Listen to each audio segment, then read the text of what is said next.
आप सभी ने गिरिराज गोवर्धन के बारे में तो सुना होगा, लेकिन क्या कभी आपने सोचा कि ये गिरिराज गोवर्धन ब्रज में कैसे आए? इसके पीछे एक रोचक कथा है।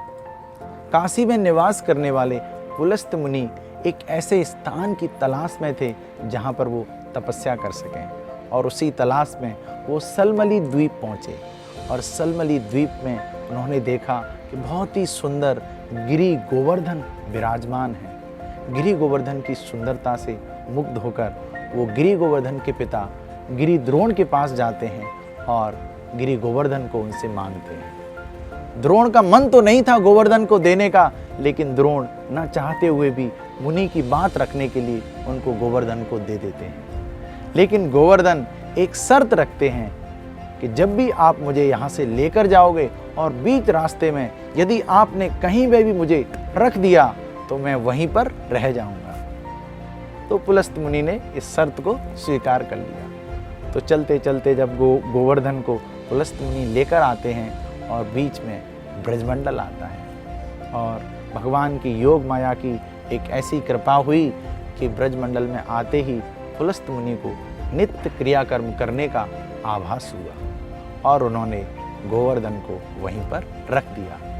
और फिर से जब वो गोवर्धन को उठाने लगे तो गोवर्धन बोले, अब तो मैं यहाँ से नहीं जा सकता।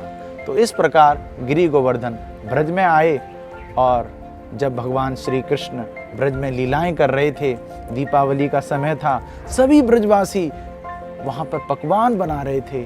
और जब कृष्ण ने उनसे पूछा कि बाबा ये पकवान क्यों बना रहे हैं, तो नंद बाबा बोलते हैं, बेटा हम हर साल इंद्र की पूजा करते हैं जिससे कि वो वर्षा करें और हमारे धन धान्य हो और हमारी जो आवश्यकताएं उनकी पूर्ति हो।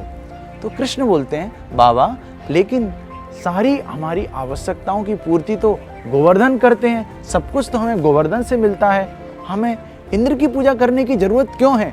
इंद्र तो वैसे ही बरसात करेंगे।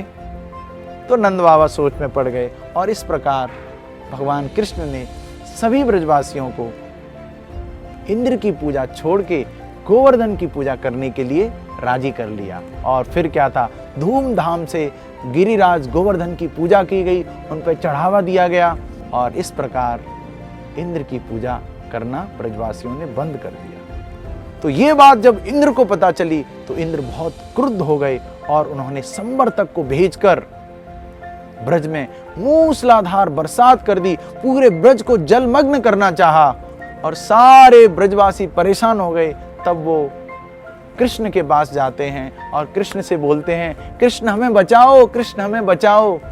तब कृष्ण सभी को आश्वासन देते हैं और गिरिराज गोवर्धन को अपनी छोटी उंगली पर धारण कर लेते हैं और सभी ब्रजवासियों की रक्षा करते हैं। तो ये बहुत ही अद्भुत लीला हुई, और इस लीला से हम समझ सकते हैं यदि हम कृष्ण की सेवा कर रहे हैं, कृष्ण की आराधना कर रहे हैं, तो हमें किसी देवी देवता की आराधना करने की जरूरत नहीं है। हरे कृष्णा।